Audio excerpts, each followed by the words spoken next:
Welcome everyone to another episode of Six Set Bro. I'm your host Dom Maple.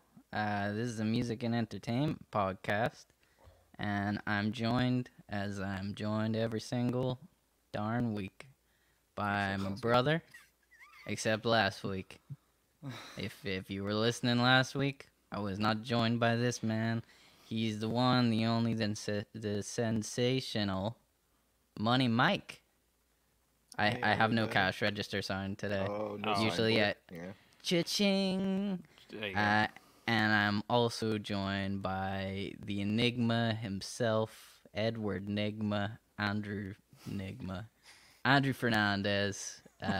He's down there on the bottom of the screen if you're watching over on YouTube. And if you are watching on YouTube, please subscribe, comment on the channel, ring the little bell thingy, and follow us over on Spotify if you would be so kind. That would be great.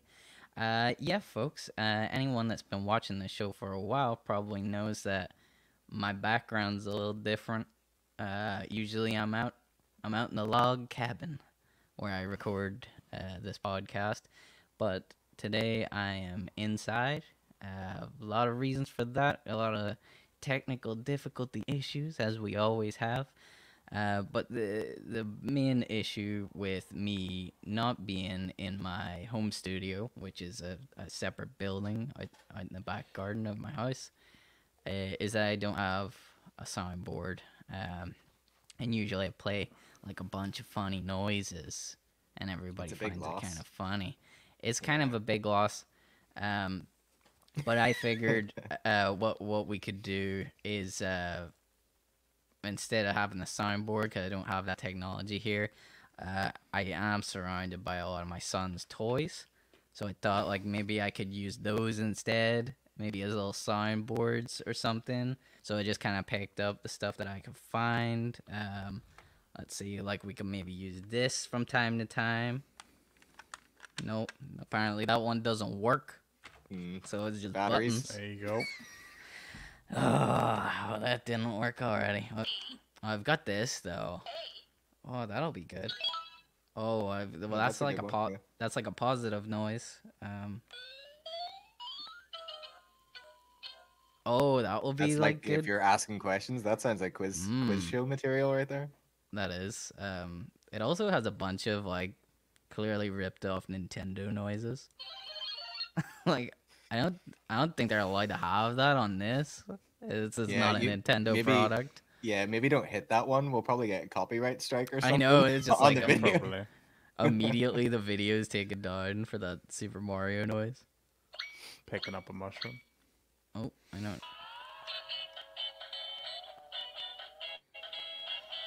That's our new theme song, boys. Welcome to Six Bro, yeah. Welcome to Six Bro, yeah. Oh, yeah. That's just Mario. That's just they just took that. I don't think they're allowed to do that. It's a little tight. I'm surprised product. Nintendo haven't tracked them down. Yeah, I don't know, dude. I don't know. Incinerated all those toys. But yeah, that's about as good as soundboard gets, because I thought I had other ones, but toys don't work. Toys don't work all the time for anybody that has kids. Yeah, they just break and stuff. And I also just remembered who Edward Nigma is. That Riddler? just popped into my head. Yeah. Yeah. Edward Nigma. Did you not get that like straight away? I know, but it's no. Yeah, I was I've like, heard that name before. Yeah. Oh, yeah. Searching the memory banks. Oh no. Well, yeah. So anyway, we're here. It's a little different. I feel a little out of my comfort zone, even though I'm in my home, but it just feels really different.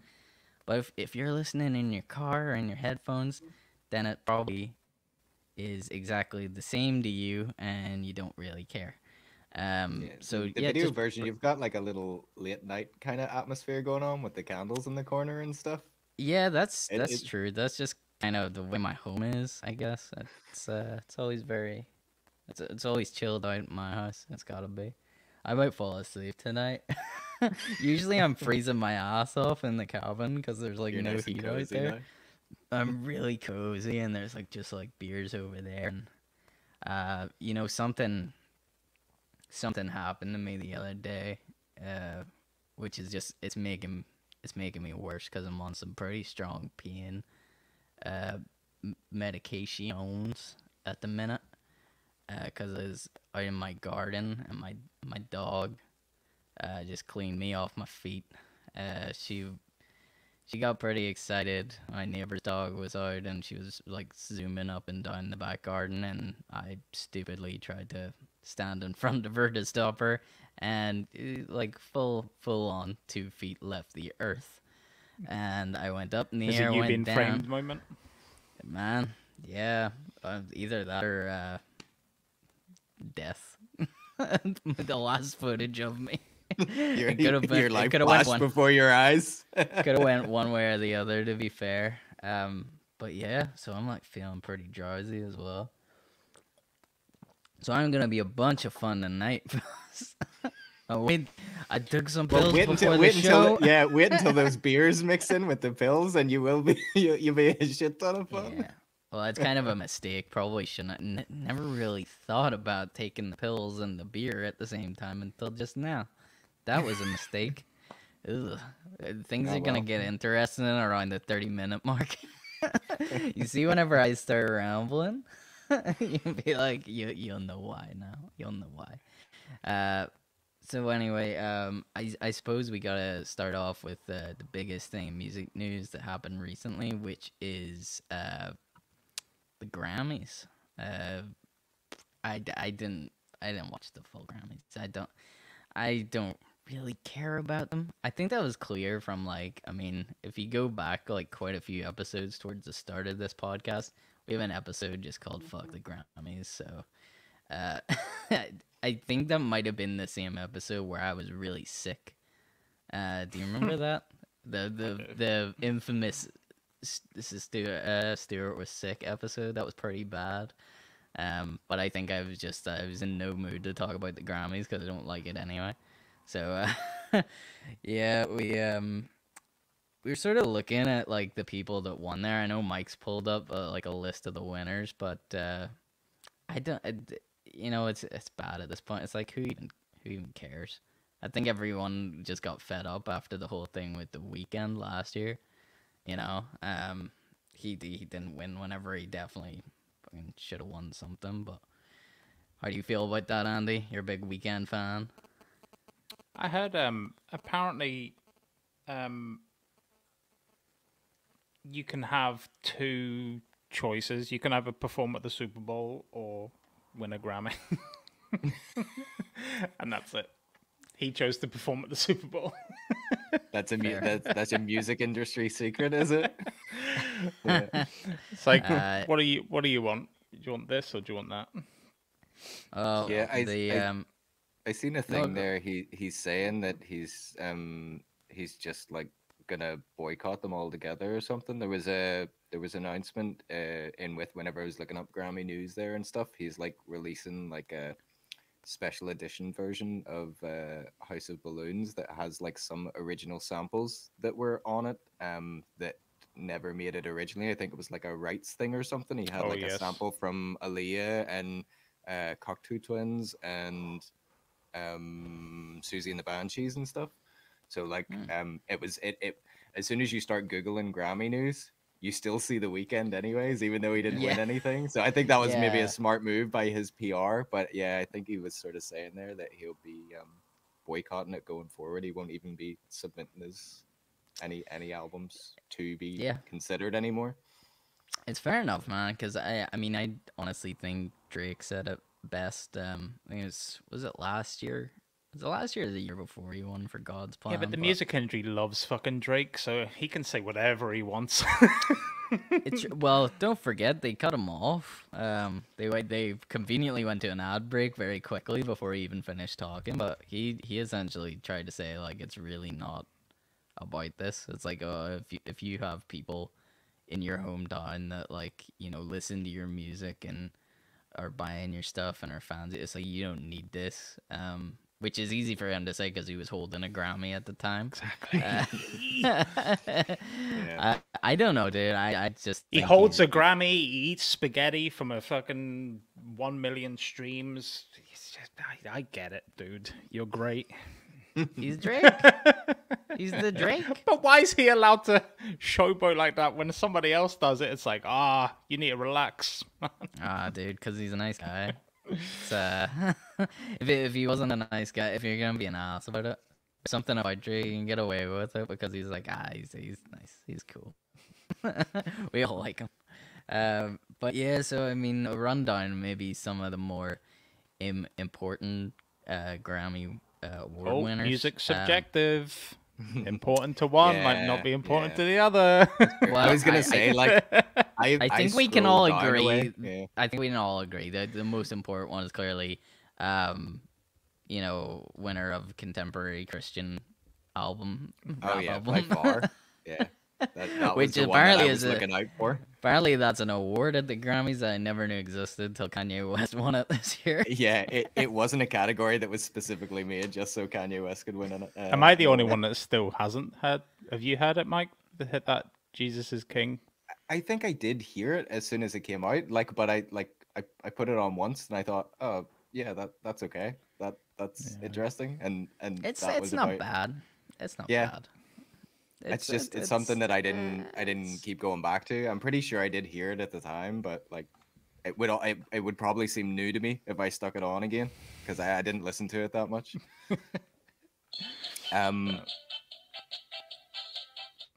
That's a sample from it. Yeah. Just throw in a sound there. It's kind of guessing Working the game. soundboard. Yeah, well, it's not as easy as a soundboard because I don't really know what sound is gonna play. It's random every time, so sometimes it might line not up be and appropriate to the situation. yes, sometimes it might not work like that. Where scab music just randomly played in the middle of conversation. Sorry, continue. Yeah. What do you want me to do here? Because there's an awful lot. Do you want me to just start from the top and go down? Well, they usually put that. Well, not bore everyone. I mean, you can Google it for yourself. I'm more interested in our thoughts on some of these. I mean, what they say. I know you're saying it's subjective, but best album. That's the thing that you're looking for. That's the top big prestigious award, best album. And I believe Voted for by a room of 12 to 15 music industry people, not by fans. Yeah, which is why it's dumb, and I don't. Which is why when people go up on stage and go, "I'd like to thank all the fans," it's like, "Hey, man, none of the fans' votes went to this Fans thing. don't care. You need to calm down." Yeah. Yeah, I think it was it Taylor Swift won best album? Is that right? I can't even speak. Folklore, though, those Folklore. tablets are kicking in. Here we go. It's about to get Folklore. interesting, folks. Oh, folklore. My One favorite album of the Taylor year. Swift album is Folklore. Folklore. I love that one. Yeah. Is that Yeah, it correct? was. Does she win? Right. Yep. No Folklore. surprise there. Does it tell you who else was up for it? I'm kind of interested. In that. Yes, it does. Okay, you're gonna catch me out here now. You're making me say people I've never heard you of don't before. know. Chilombo.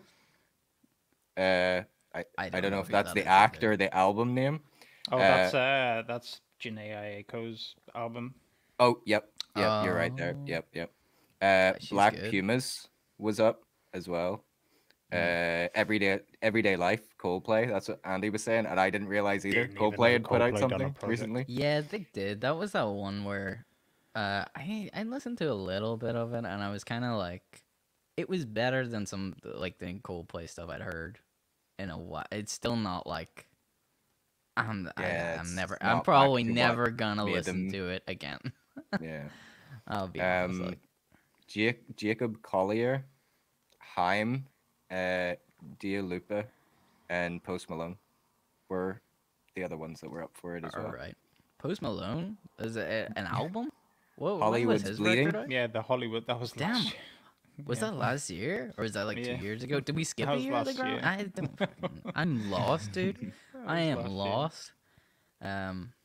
That was not a good album. I'm sorry, Posty, but it was not a good album. Yeah, that's fair. I think Taylor Swift probably should have won that. Anyways, I did think it was Yeah, probably the best it's kind record out of, of all yeah. those. I think it's kind of a no-brainer there. Yeah. What else is there here? I have to scroll down an awful lot. I'm trying Uh, to think of any of the other ones that were a bit like. What was Pop duo group performance. wasn't there like best rap song or something? Or I can't yeah, remember best one. record there's a of the year or something. Billie there's a Eilish won that. yeah, Billie Eilish won Yeah. best record of the year. Is that so? Is that like how is that? How does that differ Single. from? Oh, as It's in a single? yeah, yeah. Ah, It's right. I was not a gonna full say, length is that record. like to do with vinyl sales or something? Did it actually physically mean record? But no, it's a single. I think they're singles because Yeah, it it's a wasn't Right. like single. I think like Doja Laughing Out Cat, Cry Later by Beyonce. Drake was up for it too. Best rock album was The Strokes with the new Abnormal. Who else was up Um, for that? Like does it say or out of Fontaine's interest? DC, Michael Kiwanuka, Grace Potter, and Sturgill Simpson. I don't Yeah. fucking know what this is the thing that happened last time. I was just like, who are these people? Who the fuck are these people? I Yeah, know. that's what I'm doing, scrolling Wait, you down. seeing what category was that, Mike? Best rock album. Best alternative music album. There's quite a few I've actually listened to in here. Fiona Apple won Sturgill it for Fetch the Bolt Cutters, which is a pretty cool album. Yeah, I haven't Um, actually heard that yet, but like I hear a lot of good things. Like people are saying it's um, pretty good. that to me that category was, and I suppose like tend to favor alternative music, so this could be why I'm saying it. Like you would need to talk to somebody who's super into their pop music to see if they feel that category had a lot of heavyweight contenders in it. But I feel that this one, best alternative music album, there's a lot of good stuff in there. So there's Fiona Apple, Beck with Hyperspace, Phoebe Bridgers for Punisher, Brittany Hard for Gem, Hmm. and Tame Impala for the Slow Rush. To me, that's Right, like all okay. pretty strong. Why does it feel like these records came out like 5 years ago? I I'm. know it's because Is that this just the last year is pandemic like, has done? yeah, it It's must just be. done this to me. Jesus Yeah. Christ, the Slow Rush by Tame Impala. That feels like it was like 3 years ago or something. I don't. Man, my head is messed up. I know everybody says this, but how on earth was last year the longest and shortest year of my life at the same time? That's a paradox. I don't understand what happened. But for some reason it flew by, but also felt like a fucking lifetime. I don't know. Yeah, right. Sorry, I'm going like I'm just getting annoyed about how old these records are. It's like, where's all the new stuff, dude? Yeah. Well, the Grammys do. They cut off in November, don't they? There's like a I think they November must do. something It's cut kind. off. Isn't the Oscars a bit like that? Something's the same.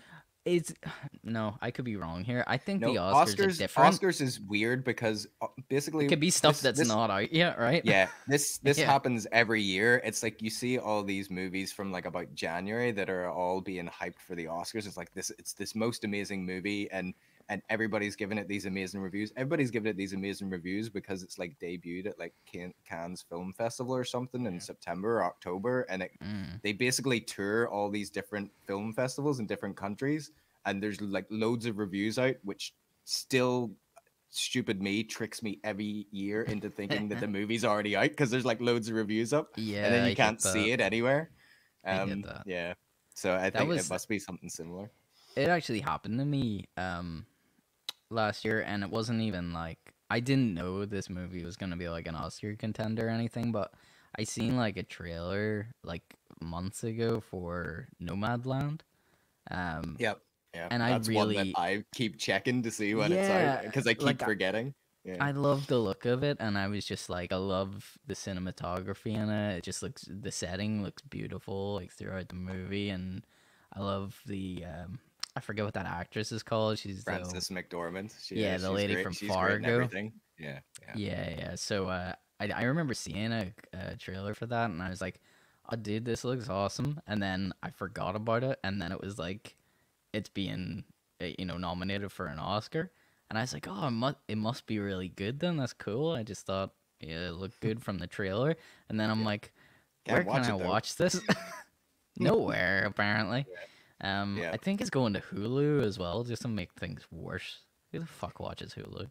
I Yeah, swear to I God. know. You're probably gonna, what you're gonna have to do is wait a little bit after it's out, and then you might be able to like purchase it on Prime or something like that if you want to try and see it Yeah. early. Or maybe we'll get lucky. Maybe cinemas will be open in May time. Maybe you'll get seeing it. Yeah, that would Who be knows? cool. I Yeah, would really like to that's watch a happened movie. to me with two other movies that they're touting for Oscars as well. There's uh is it Daniel Kaluuya that was in Get Out?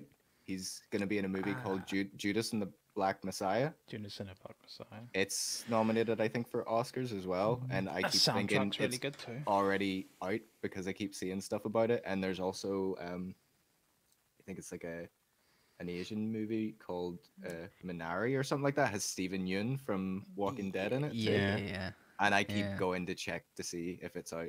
Like I've done that multiple times since January, I think. I keep getting fooled by both of those. Fucking Oscars, man. I hate awards in general. Like, I just hate it so much. Yeah. I don't. I've just been the same, like, with my whole music career, kind of my whole life, to be honest. I just, like, no matter what it is, I hate this whole, like, having people judge you thing. Like, I hate that. It's like, I'm sure all the movies nominated for that, like, for an Oscar are probably great, or else people are just making them specifically for the Oscar bait movies, like, that's the worst. It's just That's the like the stupid thing about a lot of those high level things now is that it's it's like a politician's run or something. It's all about the campaigning for it. Like they have to like there's a budget and money involved in like promoting it to not just like viewers, but like the academy that judge, like they actually put a budget aside to campaign that movie, if you know what I mean. mm, Like they submit it for the Oscars, and then there's people all behind trying to constantly push that with the people that pick the movies. It's not like just what it should be. Like they put the movie out, and that panel sits there and watches a ton of movies and goes, "Oh, this is kind of the best one." No, it's actually there's a team behind the movies, like the same way there's a PR team behind a musician or something, constantly trying to push, and probably whatever team pushes the most is the movie that wins. yeah, yeah, or bribes. Yeah. Maybe, or threatens.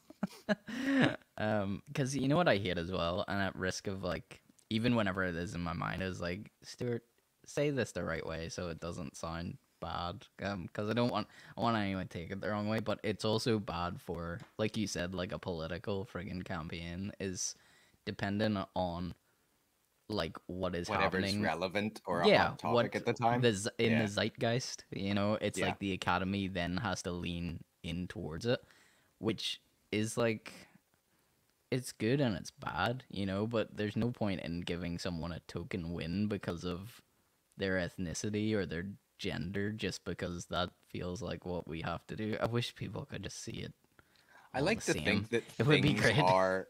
I like to think that things are improving though. Was it again? I'm losing track of time with pandemic and stuff. But was it last year just that Parasite won? And like Yeah. I think that I maybe got it wrong. I think that Minari movie might be another Korean movie, and it's like all of a sudden there. See, in the past year since watching Parasite, I've watched I think three more Korean movies that are absolutely out of this world, amazing in every way. Like the story is incredible, the cinematography is incredible, like the actors' performances are out of this world, Mm. and it's like it's sometimes it does seem to be working, that it's finally like certain movie makers are getting a light shone on them, and like the movies have always been there, but for some reason, it was we talked about it in an episode before. There was this really weird movie that got completely lost in Netflix, and then all of a sudden it got all this buzz, because like somebody from, I can't remember, it was like a big Hollywood magazine or something, said nobody's watching this movie and it should be up for like Oscars and stuff. So Hmm. I think like weirdly, like the pandemic has kind of done good things for. I was hearing somebody talk about this on the radio the other day. It's done good things for independent cinema again. You know, like Yeah. because just before it all hit, it was all about blockbusters and superhero movies and everything. And Mhm. you actually find now that a lot of smaller stories are the things that are kind of cutting through all the noise at the minute, which is kind of cool. It's Are we because not just people. like contradicting our points? What do How you Are mean? we? we don't care about the awards, but when things get nominated and put on screen, then more people go see it. Well, That's what I was saying. I like to think that hopefully things are improving. Because no. yeah, I kind of did agree that the like awards ceremonies were the worst, and like it was always just the vanilla thing that would always win. But there was a big, as whenever you're talking specifically about Oscars, was there not like a big shakeup with the Academy I think so.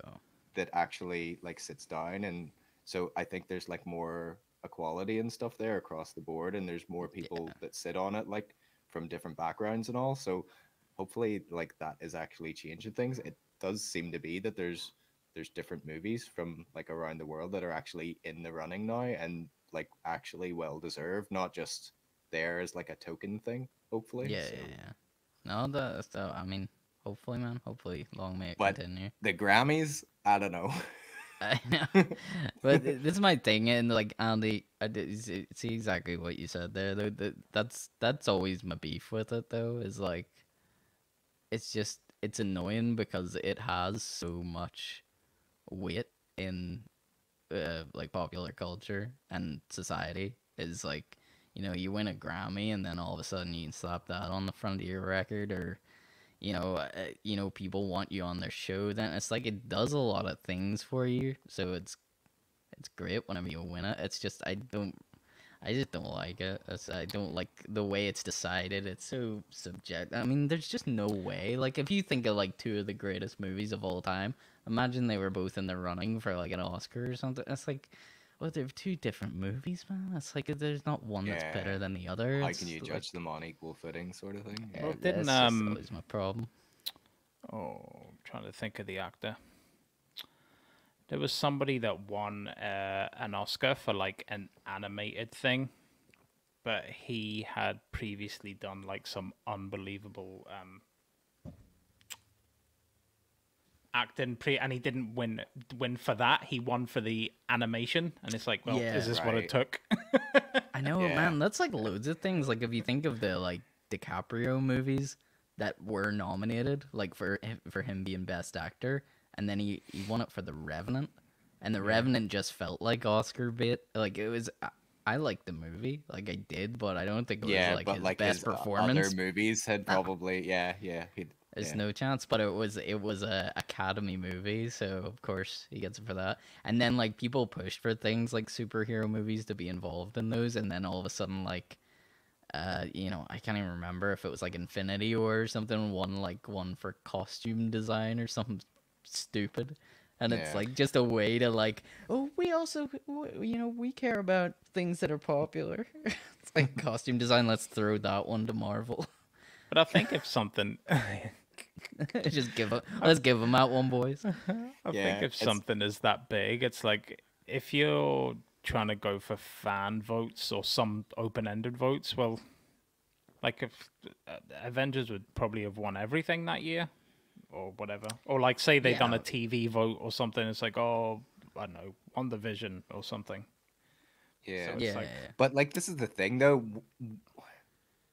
Would it, if it, depending on the time of year, say like a year, like just at the end of the year, a full year after Endgame came out, do you still think, or do like people just have like the latest thing that comes out on their mind, or would they I they just, Yeah. sit I turn just think around the and go, most popular thing. Like I'm gonna take it far left, like All Star NBA when Yao hmm, Ming was playing and they opened the votes, he was not the greatest player, but because obviously the China vote, he was Yeah, always there, he and it's was. like, well, yeah, you've got 1 billion people voting for you. Yeah, yeah. That's the thing. It's yeah. If it was all based on like the box office sales, it would be a very different ceremony, wouldn't it? But I think that's meant to be the point of the Oscars as well, is to shine a light on like creatively great film. But then this Yeah, is it's that's meant to be where like a stamp of approval that it's like even if cinema is changing, like the way Martin Scorsese has his gripes with Marvel and superhero movies and all the rest of it, even if cinema is changing an awful lot, that there's still that seal of approval there that this it's meant to be like a movie that is going to stand the test of time, and like the way somebody would sit down and watch like Raging Bull or something like that, or show their kids and go, this is something you should watch in your lifetime. Movies that win Oscars are meant to be of that caliber. But you also have to remember, like, this is what, the 63rd Grammys or whatever number the Oscars are on. It's like, this is such a long form of like traditional award ceremony that at the minute, or well, now, it's like, yeah, you can have your awards and you can pick your winners, but ultimately, with the streaming era and like Netflix and whatever, all this what HBO are doing, bringing out movies on day one release and stuff. Ultimately, the people and the fans dictate what's good after all these professional or yeah. experts say Yeah. that are good. It's like we pretty much determine what hits and what doesn't. Yeah, So no, You're right. that's true. I You're right. suppose what they're trying to do with the awards is kind of predict that, like yeah, what the general population is going to deem as rewatchable, like year in year out, or that they would sit down and watch it 20 years later or whatever, and yeah. and they're trying to judge what exactly that's going to be. But It's yeah, just another thing for people to bet on. It's just like another gambling thing, isn't it? It's the just like it's bet on who's gonna win Best I Picture. I thought what Andy said there was actually kind of funny. It's like it always happens as well, even down to like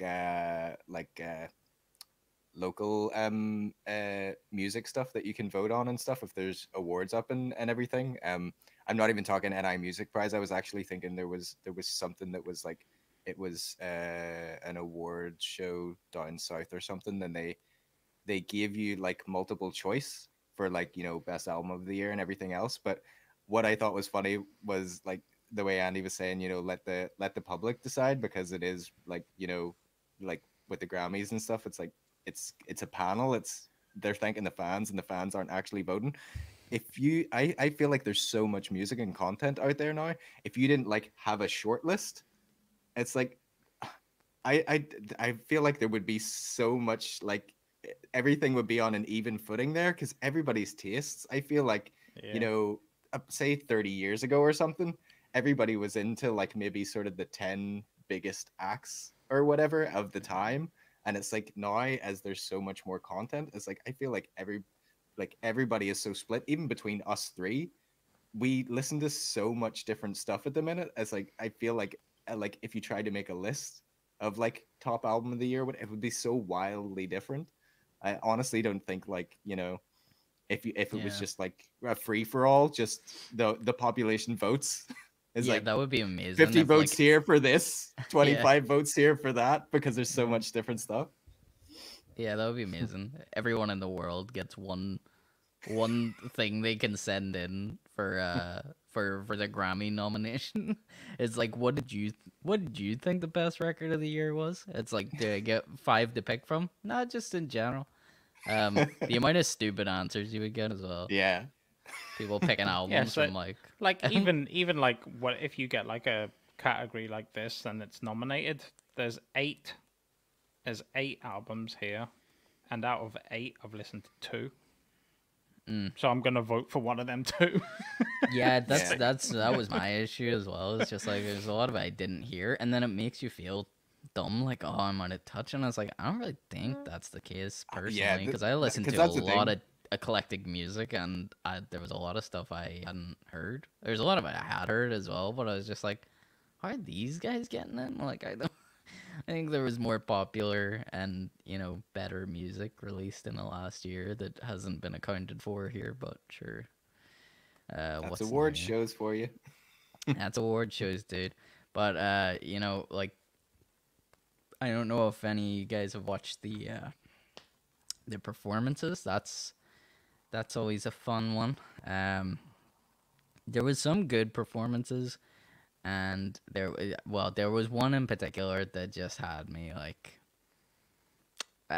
grumpy old man style, and it's just me. I'm sure Ali's gonna let me have it. Like I know he is. And Ali's not even bothered. He's only hearing body today. He's just lying there and wait. Just wait until you say something. His ears will perk up and he'll get stuck No, in. I know exactly what he's gonna say. What am I gonna say? No, I'll do this if you say what I thought you were gonna say. Okay. If you're listening in your headphones, Andy's gonna give me a thumbs Get up your if sound I'm on effects track. ready, Stu. Oh yeah, I got my controller up. Who knows what the noise is gonna be? Dua Lipa. Yeah. That made it sound like Andy was wrong, but he wasn't. He did a thumbs up. That's what he's gonna say. Yeah, Dua Lipa and Da Baby. They did a performance, and it was quite clearly mimed. Which you know it happens sometimes at the Grammys, but my goodness, like there's something so irritating about watching Dua Lipa perform. It really angered me. And then I thought, is it just me? And then I got my wife to watch it as well. I was like, is it just me? Or is this really annoying? Like, there was so much of it was just dancing. Like, which is fine, I guess. Like, you're gonna be dancing with it. But, like, she kept doing this thing where, like, every 2 seconds, she gives the microphone to, like, one of the backup dancers. And then they, like, dance away with it. And then she does, like, a big old 30-second dance segment, and then somebody passes her the mic back, and then she sings a little. Well, clearly doesn't sing, because she is one, not out of breath whatsoever, barely moves her mouth, and like pulls the microphone away from her face in weird ways that just doesn't make sense to me. And then she hands the microphone like back to a backup dancer again, and then they like spin off the camera with it, and then she just like does these really stupid dance moves. I don't like. I don't know. And the dancing was so dumb too. It was like really stupid. Like they just wanted it recreated on TikTok somewhere. I don't. I What's was your take, done. Andy? I was done with Did you it. love I it? have no energy for this. Andy's just I gonna be haven't like, seen it, so I can't say anything. I've seen it. I just It just sounds like a typical pop music performance to me. No, It's more about the show of things than well, Andy's just gonna be like, well, she fine, so it's okay. no. She got away with it. Oh, I'm stopping myself. I'm stopping myself. Oh man. Right. So you're performing at the Grammys. Yeah. Do you want to be hearing? Hold on, 2 seconds. I'm dancing in front of like 20 million people, or actually, I think it was actually lower than that. I think it was like 4 million or something. Because the There's probably Grammys like is four losing. four fucking people. Grammys is losing viewership all the time. But if you're this is performing at the a Grammys, very good point. Yeah. then I don't want to see a performance with somebody struggling with the amount of stuff that. I mean, you know what it's like being on stage at such a small scale. Yeah. Well, I mean, I get it. I'm not like, it's just a bit hard because it would be one thing if every Grammy performance was mine, but it's not the case. Some of it is and some of it isn't, which is confusing. The one thing that always seems to be mimed at the Grammys, and I understand why, is it's an awards show. It's the instrumentals. Like, there's no band playing. There's like never a band playing. But the thing is, there's a choice of whether the vocalist is gonna sing or they're gonna mime to the track. And even on the Grammys that just passed there, certain people were singing, and certain people like Dua Lipa chose to dance more instead, I guess. And I'm just But like, I think whenever I that's really step back and looked at it, I think this is my issue. Is like whenever I'm like sitting back and I'm watching this, I'm like, what am I looking at here? Because like the dancing was so shit as well. Like it was just like I could do it.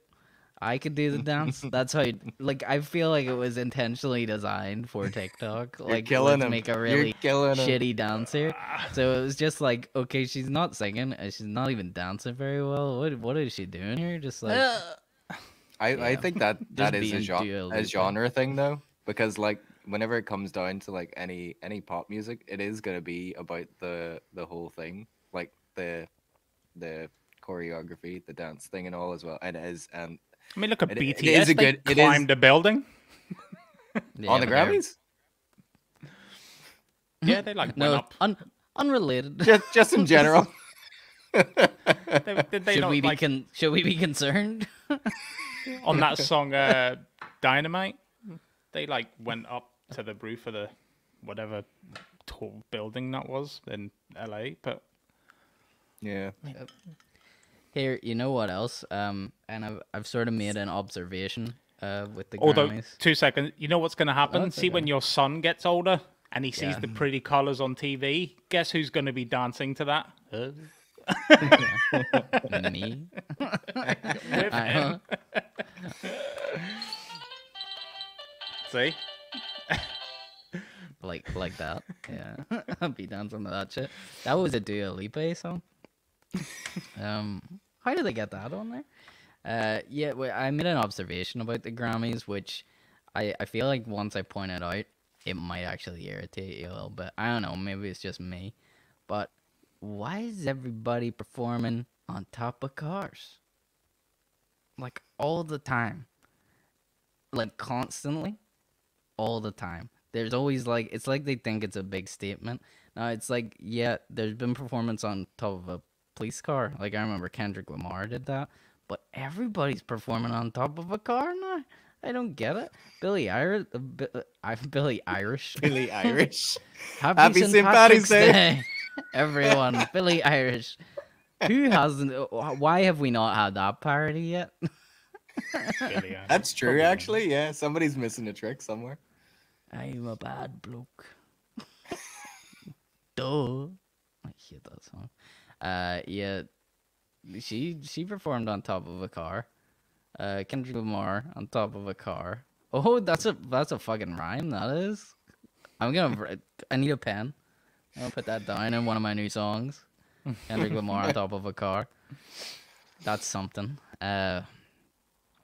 And there was somebody else. It was a Lil Baby. I got confused with all the babies Yeah. at the Grammys, to be honest, as well. There was Da Baby. Yeah. There was Lil Baby. Baby got back. I don't know. There were too many babies now in current pop culture. I can't. I don't know. I'm getting confused. But yeah, keep a lookout for it. If we can come back here next year, maybe Shirt should start his own prediction list, like we have Andy's Oh, yeah. prediction list, where I'm gonna assume that next year somebody does a performance on top of a car at the Grammys. I'm calling it right now. It's gonna happen. They'll be Is standing it- on top of a car singing. Have you noticed? Is it the same car? Maybe the Grammys just like own a Nah. car, and it's like we gotta make use of this in some way. It's like They we can't we get it using the off the car again stage. this year. It's they have to. It's just stuck there. They can't get rid of it. It's probably just like an easy prop to get on the stage, I guess. Yeah, there was. It's probably there some- sponsorship or something. Like if it's a specific car, they probably get money from the car manufacturer. There's a lot of like this statement about police brutality where they use police cars, and I get it, but it's just like everybody's doing it. Billy, I can't say her name. Billy Irish. Billie Eilish. Billy Irish. I keep going to say that. St. Paddy's on the brain here. Yeah, she performed on top of a car that was like sinking into a lake, I guess. I don't know what that was Oh, about. That her was weird. video, her video for that song. She's driving on the beach towards the sea, which is why Oh. that's a So thing. yeah, reference to that, I guess. But yeah, I'm pretty sure last year at the Grammys there was somebody who performed a song where they like smashed up a car or something. There's always a car involved. I don't know. It's fucking weird. Now that I've noticed it, I'm just like, why is there always a car involved in the performance? We need to Strange. take a note for next year, so that we can examine. It would have been good if a car like came through and ran over Dua Lipa. That was savage. Sorry, Jeez. that was too much, everyone. Painkillers are Oh, kicking in. perfect. That was good timing for that one. I wish I could get that back again. It was a catchy song. Good song. Yeah, but you know, the Grammys. Who gives a fuck? That's that's my tagline. That's what they should put it on your like iPlayer or whatever. Whenever you go into description, who even cares anyway? Yeah. Usually at this. What? Sorry. Go. I was just gonna say, does it actually does it affect your taste in music in any way? Like, would it? Not at all. It does not make me think about albums in a certain way or a different way. Not in the slightest. It hasn't made me be like, oh, they said that person was the best thing, the best male artist, the best female artist. I gotta go and check that out. Like, I don't. It doesn't change anything. I already heard of all these people anyway, so I know whether I like them going in. It's not gonna change my mind really. Personally, but you know, I was gonna say it's usually this part of the show where I would say let's go to a commercial break so everyone can pee and get beers, but I'm unable to do that because I don't have a soundboard. Do you guys need any sort of break? No, you can keep talking and I can pee. Yeah, I can do that. I'll tell a story of some description. I'll stay here and keep you company. I'm good. I'm gonna have to come up with some I will form be of story. 2 seconds. Well, you know what's like amazing news? I did send you this video just mere hours ago, but my son just started walking tonight. Yeah, I see that. Have you seen that? Yeah, Very I cool. sent it over, man. It's yeah, that was boy had me in tears. Like he just Sarah just let him go, and he just started walking towards me. As most people would say, like I think the generic statement now that I meant to say is, "Oh, you're in trouble now." Oh, Jesus Christ. People say that every 2 seconds whenever you're like, oh, yeah, he said his first word. Oh, trouble now? It's like, all right. I mean, to be fair, I think I'd be in more trouble if he never spoke. I think that would be more concerning.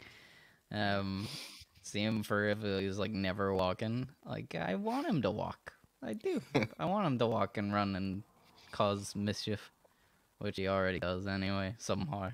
Yeah, he's despite not managed being to able do get that around. all right without the ability to walk. Yeah. It's just very concerning that he seems to enjoy it so much. Like, he'll just look at you and laugh and then do something he's not meant to. And I'm like, how are you doing this already? You just turned 1. He can't even walk by himself. Just like, still being like, oh yeah, you know that thing you told me not to do? I'm doing it.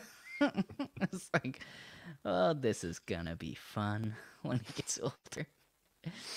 Yeah, you're gonna have to watch out for him and Jess knocking you off your feet in a little while. Yeah, to be fair, it was like the cutest thing earlier because I've seen so much change in him in the last like few days, really. And I seen him earlier. Sarah and I were just watching him, and he was down on the floor, and he had like one of my dogs, my dog Jess, had like one of her tennis balls that we throw for her, and he was like picking it up and rolling it. And whenever she was going to get it, he was just giggling to himself. And it's like it's amazing, you know, just to go from not really acknowledging something like that to like he knows exactly what he's doing now. Yeah, and he's loving every minute of it. Which you know is the funniest thing though. So like, I sort of knew earlier like he was gonna walk today, man, because like he was on the floor earlier, near our fridge, and it was so funny. I can't even. I'm not even really meant to play this. I really want to play the song for the moment, but I'm gonna find it anyway. I don't care. I don't care if I'm copyright strike or whatever the hell they're gonna do to me. Uh, yeah, I was playing music on my phone, right? And I was listening to the Who, and Who? the Who, the Who, No. the Who. Yeah, so I was listening to the Who, and there's there's this song came on, you know this one. Hold on.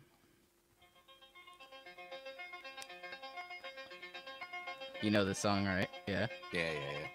Yeah, so that song builds up quite a lot at the start, right? And no joke, he's on the ground. He was sitting, and then just as the beat was about to kick in, Mm. like he was like here, he was like using his hands a bit, and then he just like he just started to rise up by himself, like not assisted at all. As soon as the beat dropped in and the piano came in, and I was like, "This is the most epic shit I've ever seen." It was amazing, right? So then the thing that was even funnier is that I, you know, me and my wife laughed about that. We were like, "That was epic," and then I was like, "Could you imagine if he did it to this song?" And I put on Chariots of Fire. Um, right? So I I put this on, like joking about it, and he did it again. Like the minute that it started kicking in, he slowly got up to his feet by himself, and I was just like, "This is incredible." It may as well have been in slow motion. Like, it was there. That's when he started getting up, and I was like, "Oh my god, this is what timing." Dude, that killed me, man. That killed me. Um, yeah. Commercial break. That's not possible. Uh, usually Here, we talk. commercial break. Probably chance to plug track of the day. We made Harbor by New Pagans track of the day. We It's did. up on our We Instagram did. there. Try and I- change that to week, right?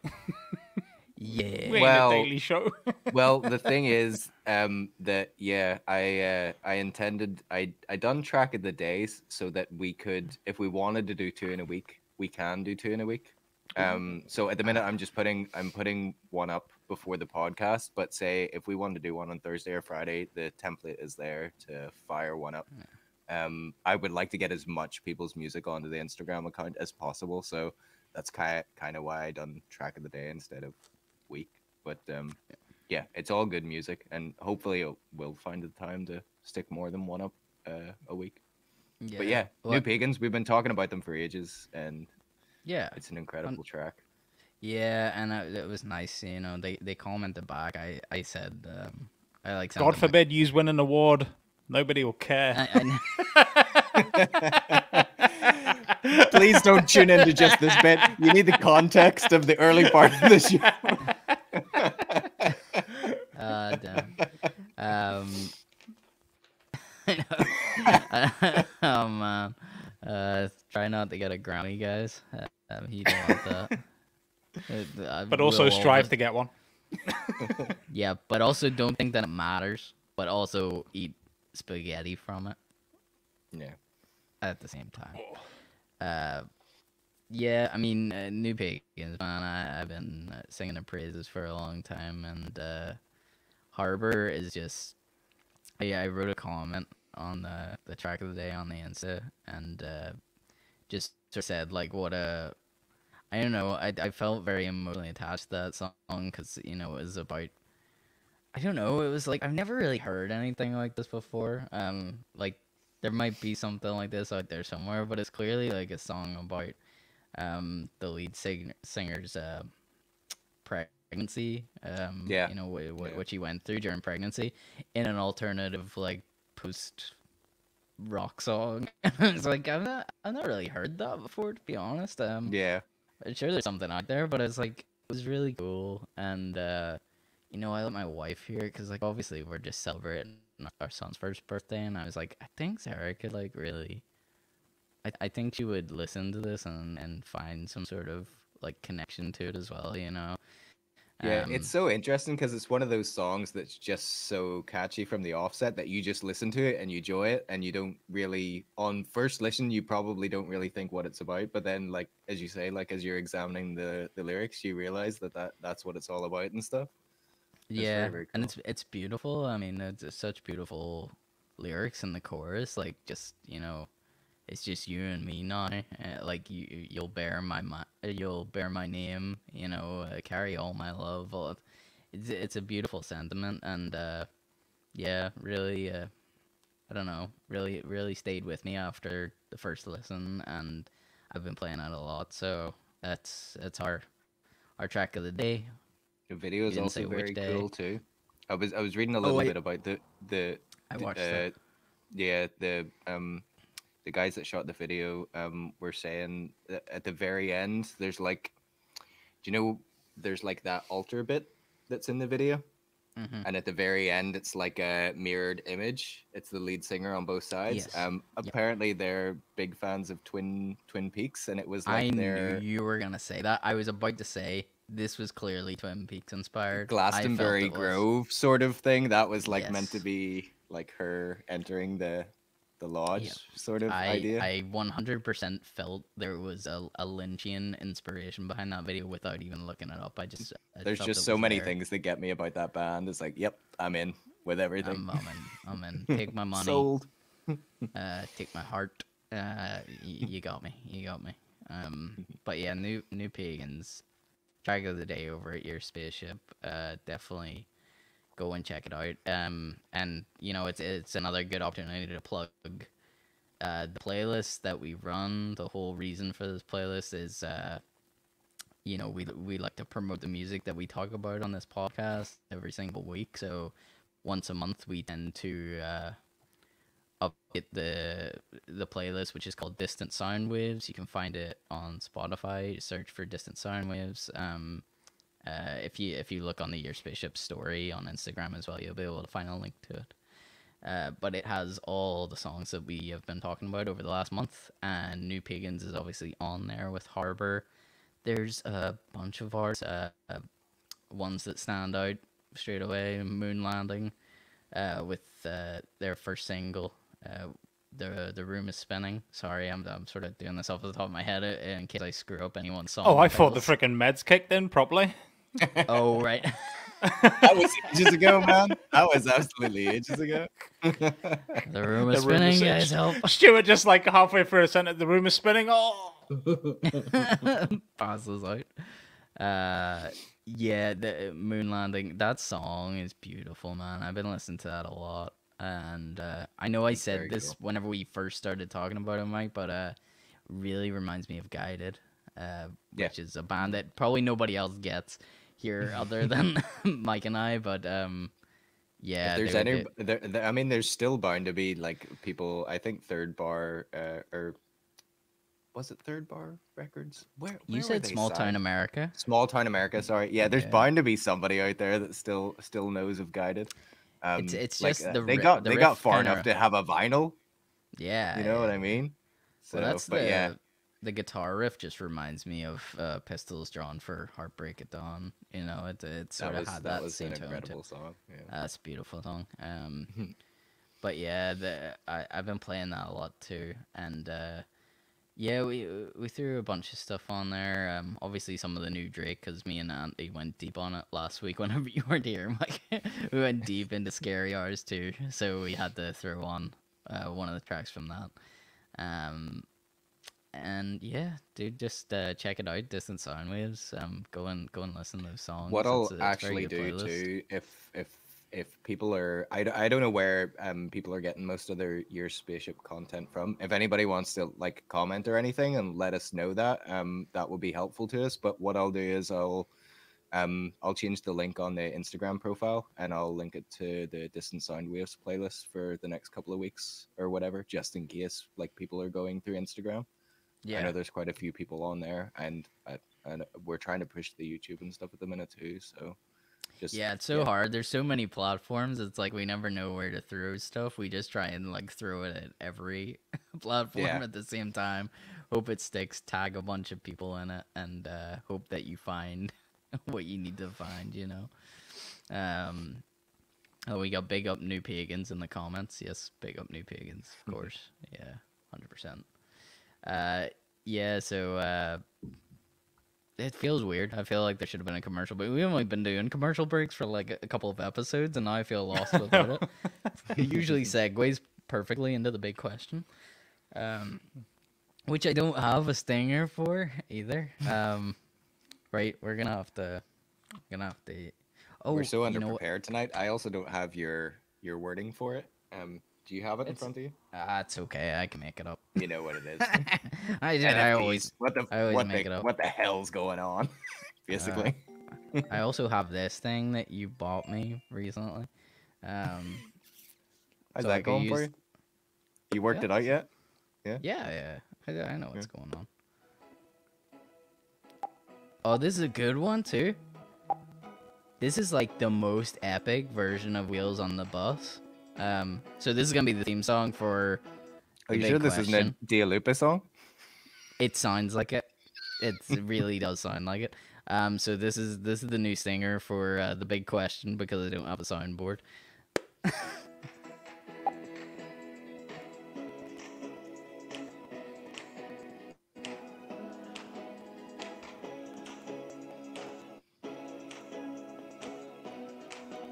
Wait till you hear this.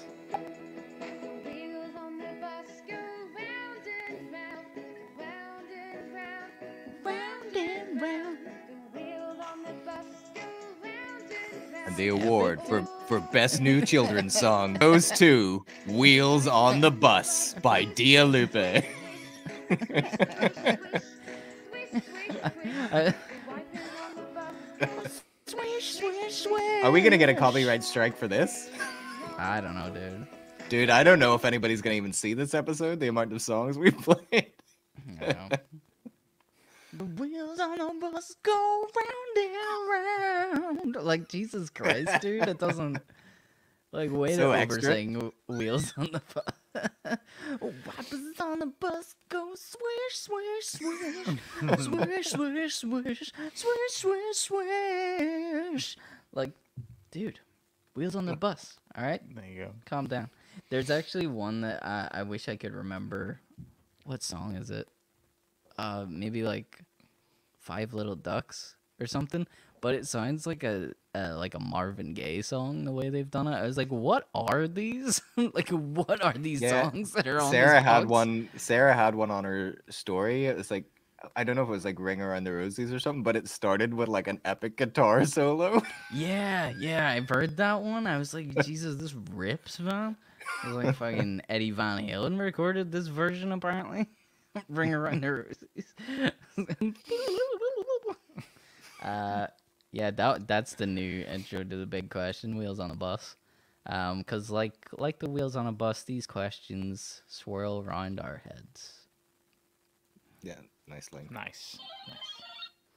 Level up. I just leveled up intellectually. My IQ went up 1 Plus point. 2. Yeah, so the big question this week is, what the fuck is an NFT, and do they matter? Right? I think the way I discussed it is, are NFTs the future of the music industry? How do you feel about them? Do you even know what they are? Do you think this is a passing trend that's not gonna last? We would love to know what you guys think. Definitely like hit us up in the comments there, or let us know after the episode airs in the comments. Let us know what your take is on it, because it's a very interesting topic that is happening at the minute. But I think the best way to start is obviously to talk a little bit about what an NFT is for anybody that doesn't know.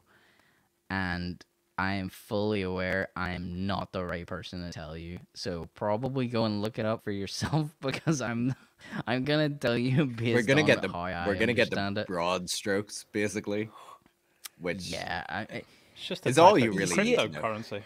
So Yeah. Yeah, it is, and it it's a isn't. I guess digital it's token. pretty much a kind of cryptocurrency, but um, I think the funniest part is that even people that talk about it like they know exactly what's going on with it, they don't know either. Yeah. Nobody knows right now. Like, I truly believe that most people don't know what is happening, but there's a lot of money being made, and there's a lot of money to be made, which is why so many people are dipping into this market and trying to figure out what's going on. I mean, for starters, an NFT stands for a non-fungible token. Uh, the best way I can explain it is if we use the NBA. The NBA, what's it called, Andy? Top Shot, is that right? Top Shot. But Yeah. Didn't Top expect Shot. you to go this way. But okay, I'm I listening. I actually feel like it's the easiest way to explain an NFT though, because so there's a website you can go on now. It's NBA are pushing this thing, Top Shot, which essentially is like you can buy what they're calling moments, inverted commas, uh, and essentially a moment is a video clip of some sort of highlight. So Yeah, like, it's like a GIF essentially. yeah, like say LeBron James does some like crazy hella cool dunk on Yeah, someone. say it's like the NBA finals and it's 5 seconds on the clock and he hits a three from half court Yeah. for the win. Like that So becomes a small clip which then gets put on a digitalized card and that has value. so Yeah. So the thing about the thing is only so many people can actually own it then. yes, so this is the thing about it is like this is why I think the NBA is the best one to use, because they already had physical versions of this before in the form of trading cards. Like probably maybe not so much in this country, but like where we grew up, collecting hockey cards and baseball cards and basketball cards is a big thing. I know over here it's probably more football cards if anything, but the physical version whenever I was growing up was collecting basketball cards. And it was like, say not at this current moment in time, I owned a rookie LeBron James card because I got it when he was a rookie. Like, I mean, we wouldn't have known his potential for greatness back then. So the fact that I have this, his rookie card, means a lot, and that sort of thing can go for a lot of money as an investment. It's one of these rare items, but it's a physical thing that you can touch, and it, to me, that it has value in that way. And not to mention the fact that a lot of those collector cards back in the day had like either the player had physically signed them, like they had actually held it in their hands, or there's like cool cards where it had like pieces of the basketball in them or like pieces of people's jerseys. And that's what made them so rare and unique and why people wanted to own these things. Now, in this NFT world, what the NBA is doing is they're just making a digital version of a collector's card. So, like, LeBron James, like Andy said, to take that example, sinking a three from half court with 5 seconds on the clock. It's a clip, and it's a clip you can watch anywhere on the internet. But they're using this, and I'm sorry if I'm losing people here, but this blockchain technology, which if you see anything about cryptocurrency, that's kind of how the whole thing works. Really, the only thing you need to know about it is that it's like super encrypted, like fully protected technology, which can prove pure ownership of that thing. So like it means that if you buy that NFT, that's this moment of LeBron James sinking that three, you are the owner, like the pure owner. Doesn't matter if anybody else can watch it. The same way that fucking anyone can look at a picture of the Mona Lisa online or make a print of it, but only one person owns the actual painting. You would own this clip. But it sounds stupid, and I get that because it sounds stupid to me also. Right, okay. Yeah, so is that the way the NBA version works then? You own the clip, but everybody can still see it? I thought it was different. I thought you were basically purchasing the clip, as in you have the Well, rights to it, and if then somebody what? else wants to use it, this is your clip and they Nah, need to but come to this you. no. This is the problem with NFTs, though, man. Is like, and I know we're There's probably also going an to even. upside to NFT, by the way. So carry on. Oh, I know there is, and I suppose we'll get onto that anyways. But like, the thing about it is NFTs in general, you can't protect it in that way. You can protect the pure ownership, but I mean, the fact that it's a clip from a game, I mean, you can find that anywhere. Anyone can see it, and as far as I know, I mean, like, it's on a highlight reel on YouTube. Like, it's there. There's nothing unique about it in that sense. But what is unique is that the term that they use is they minted it. So it's like they've Yeah. made this one clip, and it's like there's only one of these clips that exists, even though technically there's There's an infinite loads. amount on the internet. Yeah. This But specific this is clip, the official one that actually is- has yeah. worth. this Yeah. is the official one, and if you buy it, then it is yours. But the issue with NFTs is that, and somebody could correct me if I'm wrong with this, but it's different to what, like, say you were to buy, like, back in the day, people would buy the masters of somebody's recordings. Like, if you bought the Beatles masters, then every time that music's used, you can make money off of royalties. That's not what an NFT is. Like, you don't earn money every time somebody watches that clip of LeBron James dunking. You just own that clip. You're just the official owner of it. It doesn't mean like, you can't get anything from that unless you, like, trade it, or you auction it off, or somebody pays you for it. That's how you make money off of it, but it's not like you have some sort of royalty rights with Yeah, it. yeah. So that's But the the problem. physical, well, in this sense, not the physical, the digital version that you own has been assigned, uh, like wealth, because it is.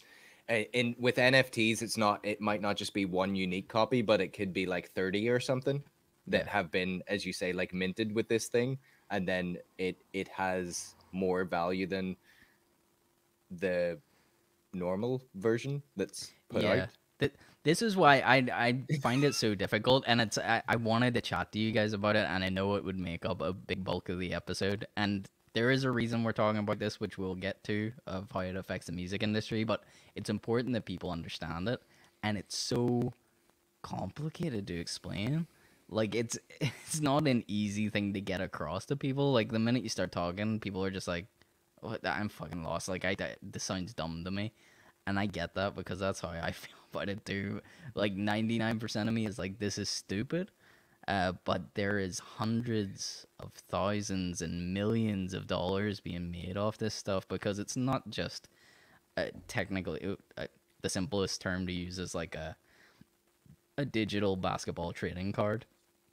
It isn't just that, it's so many things. It's the fact that it's digital ownership, because people don't really possess physical things anymore, which we've talked about on this show so much, like, to do with music. But, like, there are digital artists in the world. Yeah, I was just gonna say, just to be clear, this isn't just being used for music; it's being No, like this used is for art everything. and stuff as So well. if you're an artist that creates digital art, and then what you do a print of it, and the print is the thing that sells, but it's not unique, because, like, this is the problem where there's, like, the quality issue. This is what gets me with an NFT, because it's like I said, an easy example everyone knows is, like, the Mona Lisa is, like, okay, it was painted.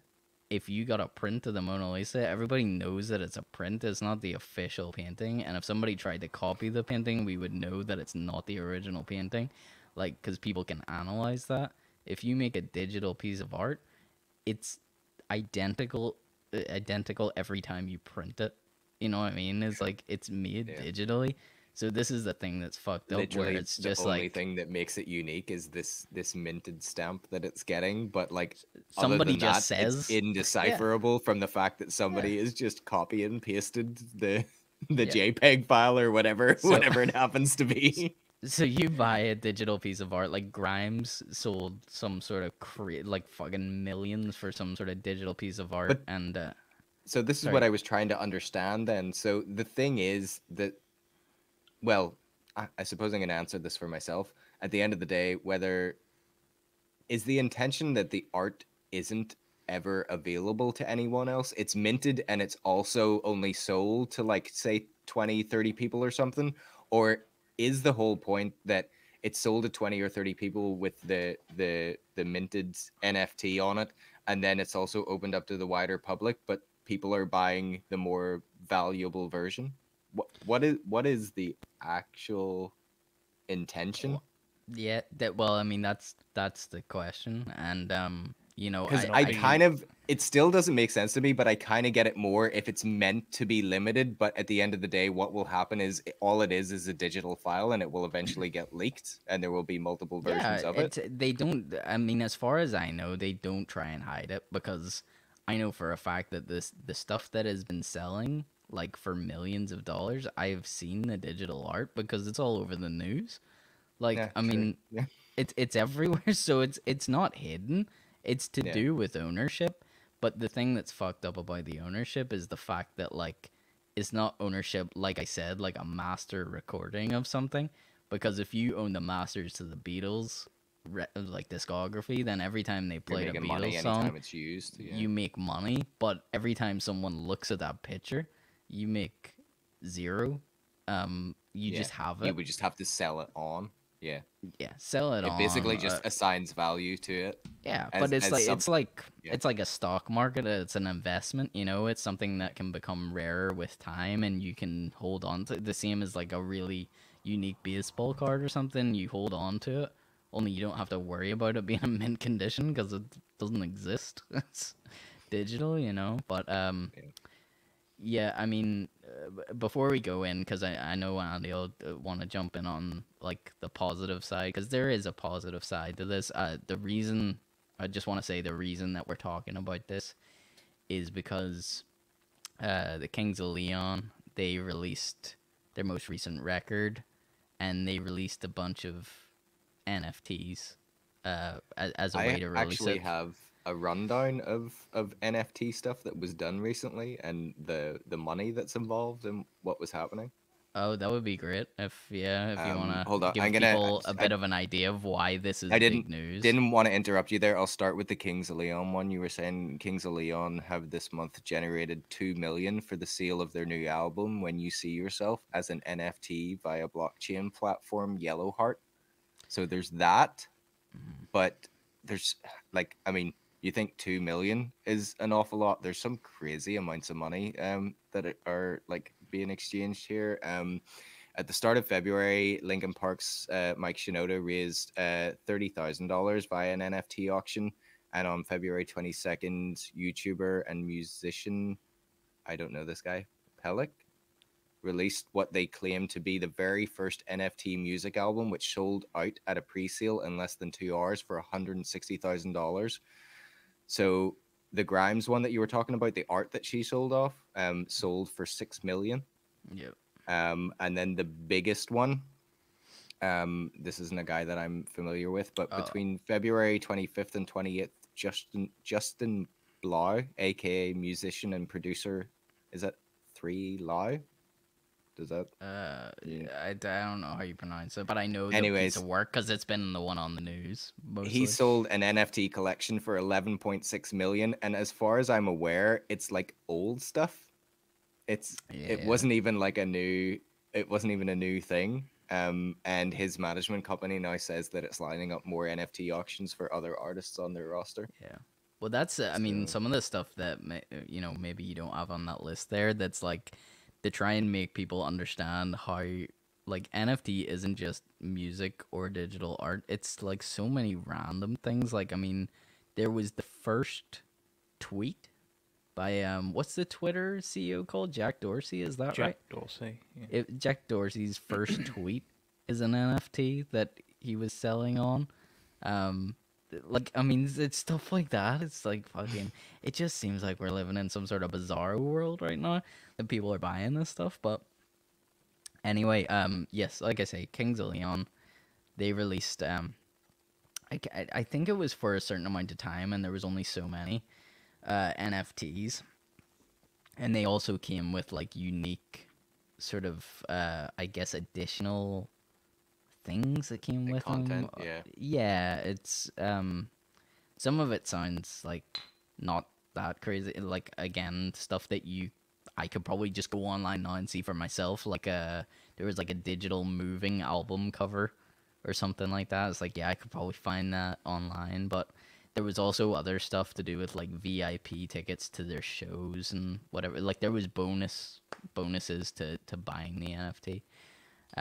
But that's really why we want to talk about it, because they're not the first artist necessarily to do it, but they're kind of the first like mainstream rock band to release this way, which is why a lot of people are talking now, and people who don't even fully understand NFTs are trying to jump in the market, like, and just sell some stuff as NFTs, even if they don't really know what's going on with it.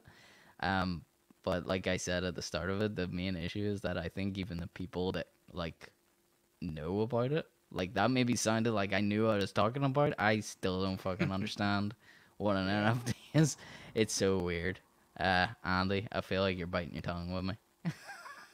No, I'm just waiting. I'm just waiting. I'll open up the floor to you and I'll stop rambling.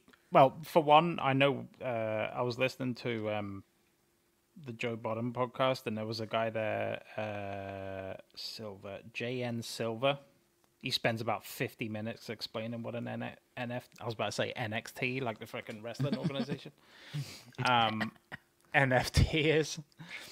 So, Mike, remember when you done that piece of artwork for me for that Ghost of Tsushima thing?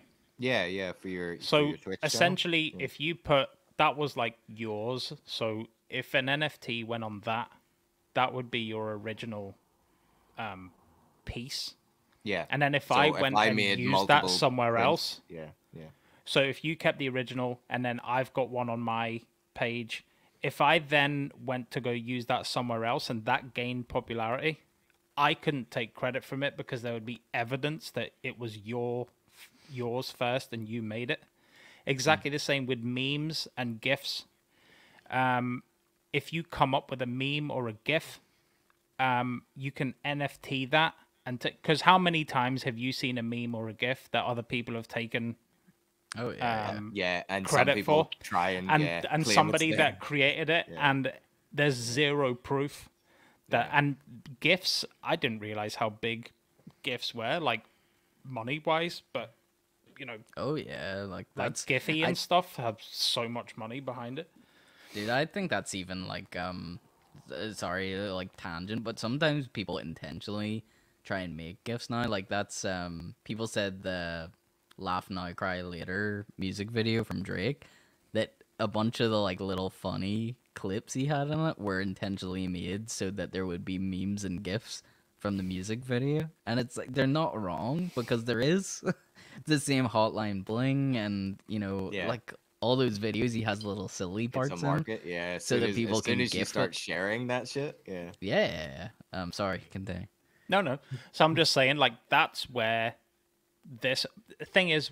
Once this thing goes into the mainstream and it gets more popular, people are just going to try and make money because it's not real money. Yeah. They're going to try and make money. They're going to try and abuse it for like a split second, like this whole microwave culture is right now. But yeah, as I would like to see it being used for the stuff like digital art, like somebody yourself does something like you do, like your partner Yeah. as well, like Jaden stuff. Like she does loads of art. Somebody Yeah. could rip that off Instagram and go, "Oh, Yeah. look what I done." There's zero proof unless you have a date on it Yeah. that thing is hers. So if it's used properly, it can mean the world to a small artist, creator, musician. But if it starts to be 100%. used like the stupid, like, Yeah, the amount why do of Kings money of that's Leon need getting to do thrown that? about at the minute. It's like, oh, we're gonna NFT. You can get secret. It's the same thing what Drake talks about in his album, I don't need a bundle to be number one and stuff. Like, he doesn't need any Yeah. extras to be. Just make good stuff, and you Yeah. get. Yep. You know If what I it's mean? good, you don't need a gimmick, basically. Well, that was Exactly. like Is the really big what this. thing with sorry that was like the thing that I thought about the Kings of Leon NFT is like number one is it's obvious that they released it as that because now everyone's talking about it. Like, I mean, it's no secret that as successful as Kings of Leon are, I mean they haven't been doing too well like since like a good few years ago. So there's a way to pump them up because they're on like every friggin' news channel there for a while because they did this. And then NFTs became a big thing, so then people start looking into it and asking questions. But the reality is the way that they released that with the bonus content, those bonus content, that's nothing new. Like, people release limited edition vinyls with like, oh, you get VIP tickets. That's not, that doesn't need to be an NFT. It doesn't need to be anything. It just needs to be like a bonus giveaway, or it's essentially like a Kickstarter. Whenever they have tiers and you pay for a certain tier and you get that thing, but they just tagged it on to NFT, like, so that they would make news headlines. Was my opinion of Yeah. why they To did me, that. to me, it's just kind of just getting into the art world, and like what people tend to do is they just like to assign value to things. This is more important than this because it has Oh, yeah. this mint stamped on it, whatever. But Like, like to bring it back to like grassroots music and stuff, that the one thing, like the amount of money that is getting spent there on these big artists NFTs, like I could obviously not relate in any way, but what I can relate to and what I can take from all of this is that fans still, even at grassroots level, fans want something unique that they can turn around and say that I got this early on, or I got this, and the artist or musician that I really like only made like 20 of them or something. So if there's going to be any takeaway from people that are like listening to our show that are at a grassroots level, is like think outside of the box whenever you're making merch, or like whenever you're like putting your music onto different formats. Yes, vinyl is expensive, and yes, it might seem a bit hipster to maybe stick your music on to like a cassette tape or something, but at the same time, like if you record your music on a cassette tape and you do like a unique doodle and stuff on it and you sign it or whatever and you put it up and like put a bit of effort into it and it actually looks cool, if for somebody who's into your music, they want something that nobody else has. And to me, that's my one main takeaway from it is like this is just on a very extreme level. People with way too much money want a unique version of Grimes's art or the Kings of Leon album, and it's like, look at me, I have an awful lot of money to spend, and I don't know what to do with it anymore. But the same thing filters down to people who don't have an awful lot of money. They still want unique things, and they want to be able to say, oh, I really like this musician, and I have like this cassette tape that they only made like 10 or 20 of because it takes ages to fucking record stuff to a tape and like post them out physically to people. There's effort involved there, and like there's more of a connection with the person that's making your music. It's like they actually sat down, put the tape recorder in, held it up to a speaker or something, actually recorded that physically onto the tape, packaged it up, went down to a post box, and they posted it to me and maybe like put like a nice little note in or something. People put value in that. And to me, that makes more sense than a friggin' digital stamp. That's my takeaway from it. I agree.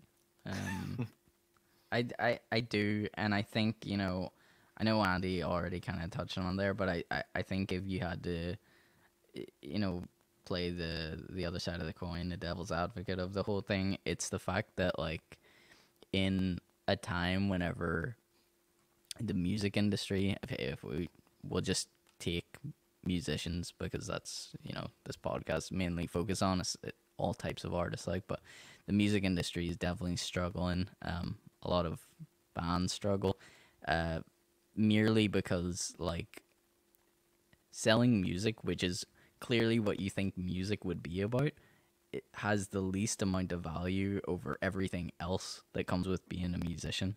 that is the day and age that we're living in, where like you may as well just give away the music for free at this point, and you gotta figure out to make money off of other things such as your tour dates, selling out shows, merchandise, whatever.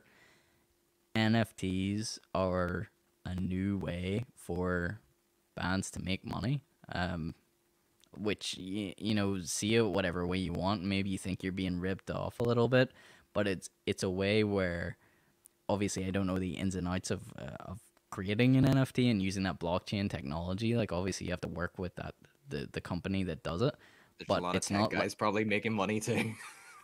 I would assume so, but at the same time it's like I don't know compared to what mass producing like some sort of unique like run of merch or records or whatever. Those are all physical things that cost a lot of money to make. Yeah, And then you don't I know get how what you're many of saying. them you'll sell. Whereas this is a digital platform where it's just like we'll NFT a bunch of things, make it unique, and then people can bid on them or buy them and trade them. It's like surely that is less cost to the artist making it, and it's something that keeps the fans happy because it's something unique that they can get, and it's a way to support these artists and make money for them, without them having to go to these insane lengths to give you something unique, Yeah. so I think in a way it could be a positive. I just think, I mean, my bottom line of it is personally I don't understand it. I'd never be doing it. I don't understand if you can get it by other means and the NFT is just the legitimate stamp. To me, that doesn't pose like any appeal to me. It's like if Yeah, the NFT is the legitimate stamp and it's impossible to get anywhere else, well then maybe then I would assign it's some yeah. value to that. That But will never be the case though, because you'll always be able to. But yeah, this is the example that people like digital artists especially that want to push NFTs because it's a way of making revenue for them.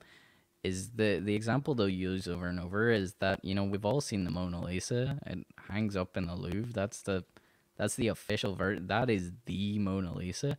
But you can get a print of it. You can look it up online. There's a bazillion different yeah. copies of it all over the world. But none Same of as those, seeing it in person.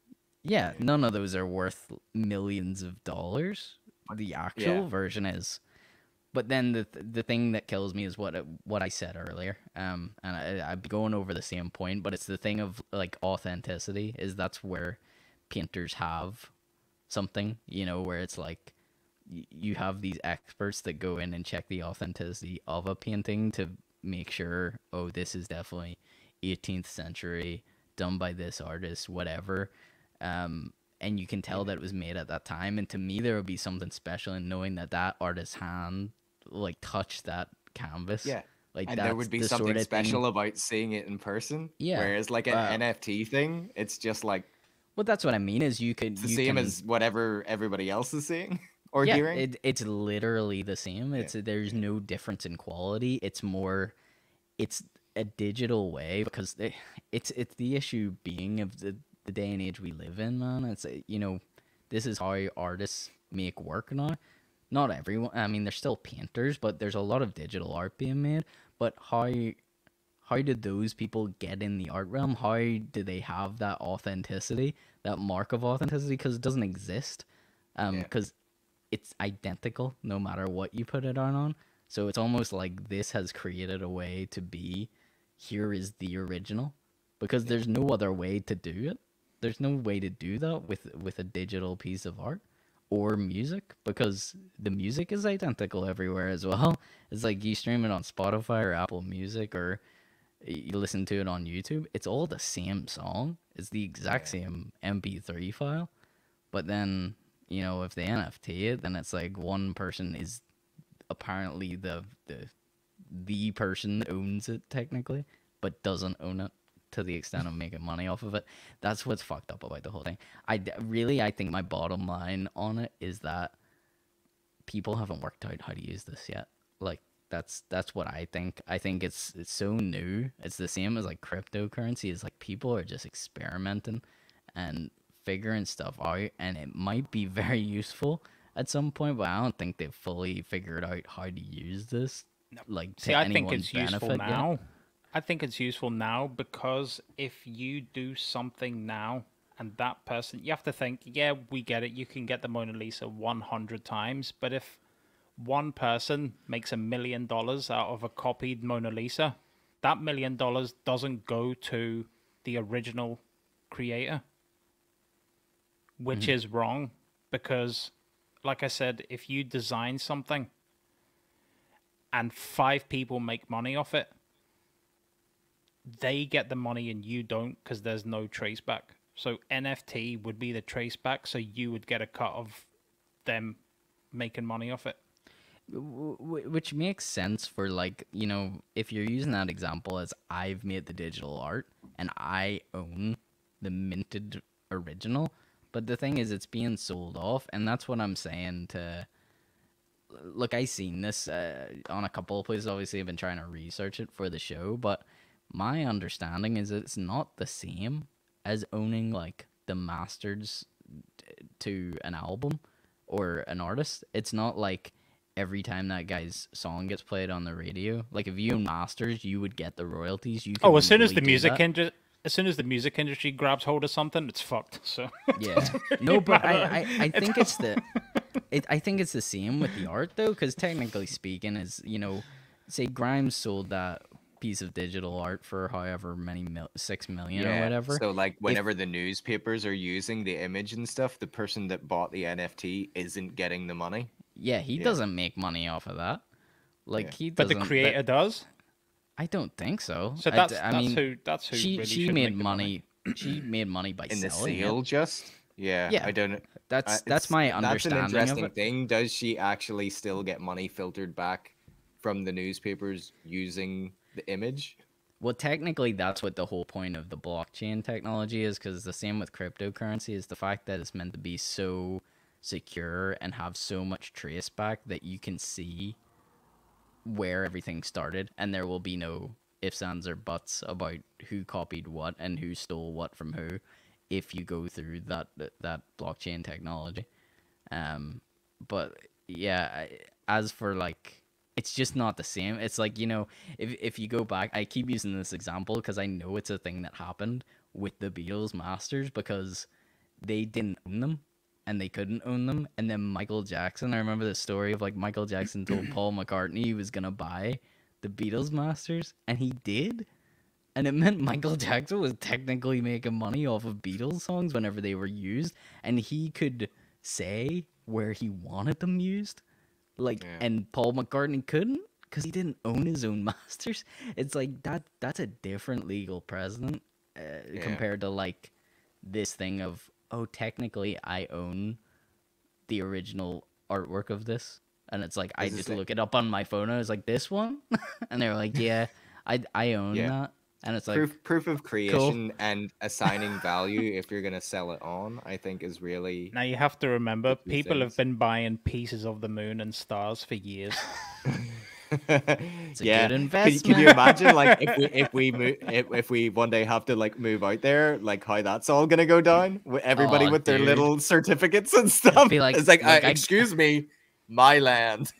I got this on www.buyastar.com, and it seems very official certificate of ownership that I own this part of the moon. People have been buying, like, bits of land in Scotland just to be called a lord and stuff, and you're like, wow, what are you doing? Here, do you guys think, like, in 20 years, like, if we're still podcasting when we're old and gray and stuff, we're gonna look back at this episode and go, look at those jackasses talking about NFTs like they're something that's stupid, and, like, Yeah. everybody's making a fortune now. Everything moves so quick. Only a few I weeks think- ago, we were talking about Dogecoin. And Oh, yeah, I know. Cryptocurrency and Crypto stonks. that was a flash. And the thing is, that's still going on now, and people are still making money off that. But it's only because NFT is a brand new thing. This is going to the point of the public put value. If I showed you this, oh my god, this is Wolf of Wall Street. If I showed you this pen, This pen. IQ leveled up. if I showed you this pen and I went, this is worth £1, but I do not want to get rid of it. And for you to take it off my hands, because this has now been on the podcast, say this podcast reaches whatever numbers, and now this pen's famous. Somebody will buy this for £100. Yeah, Yeah. this is the same. That's pen that their value Andy on had it, though. Yeah. This Yeah. is always going to cost £1.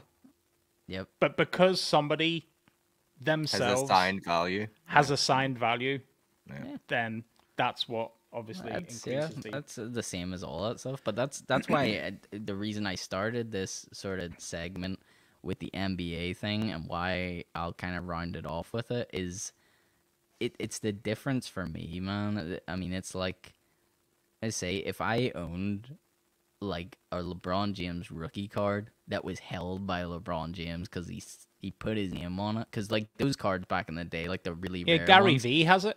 it's that they like who's that? Gary V? No, Gary V is? The entrepreneur, motivational speaker. Oh God, no idea. No? Don't know. Somebody in the comments, no, give me a yup if you know who Gary V is. But like the thing is, it's like they used to do limited runs where it's like LeBron James as a rookie would have received like 20, 30 cards, and he'd be like, his manager or whatever would be like, LeBron, can you sign these? Because they get sold or whatever, and he's like, right, okay. So then it's like some lucky kid gets, oh, I got the one, like this official signed LeBron James rookie card. They have it then whenever he's just a fucking rookie, and then they get it now whenever he's like one of the best sportsmen of all time. Like that is worth a crazy amount, but it makes sense to me. It's like whenever LeBron James was just a kid, he held that in his hand and he signed it. He didn't even know what he was gonna do. I can understand the value because it feels like there's history with it. I have a point. There feels like they're trying to assign history to something that doesn't have time. Time doesn't exist around digital art. What about the Pokemon trend? Oh, about it? They're making so much money off physical cards that come in packs. Mhm. But there's multiple copies, obviously, of Yeah. the big priced cards. And all that it is an animated TV show that's still running. What is the value on a rare Charmander that costs Yeah. £1,000? Yeah. They're like, Like, but again, it's all to do with scarcity and rarity. This is the thing that's hard to understand about digital art and NFTs because it's still a physical token. It's like, yeah, I mean, it's not exactly something I would go and do, but it's like a shiny Charizard is like the rarest Pokemon card to get, which is why it costs so much. But the whole reason it costs so much is because there's so few of them that were actually printed. It's still a physical entity that it's like only so many of these exist in the world. Yeah, But that that is you can not touch. true. Yeah, that is not true for a digital piece of art because an infinite amount of them exist in the world. but they can just apparent- make more. They can instantly devalue that card by printing more. Yes. Yeah, Yeah, but that's that how is you true. create. Yeah, Yeah, that's how you create scarcity, though. Is like, Which we're is only gonna why- make this for so long, like, and then it becomes rare. Like that's the point of it becoming rare. Which is So why that was NFTs... where I was just gonna say that's where my lack of understanding with NFT slightly strays off the path a little bit because it's like I would understand it then if they were like minted by NFT and there was only like 30 of them or something, and they didn't like end up on, like, if we're talking about a song, it didn't end up on Spotify.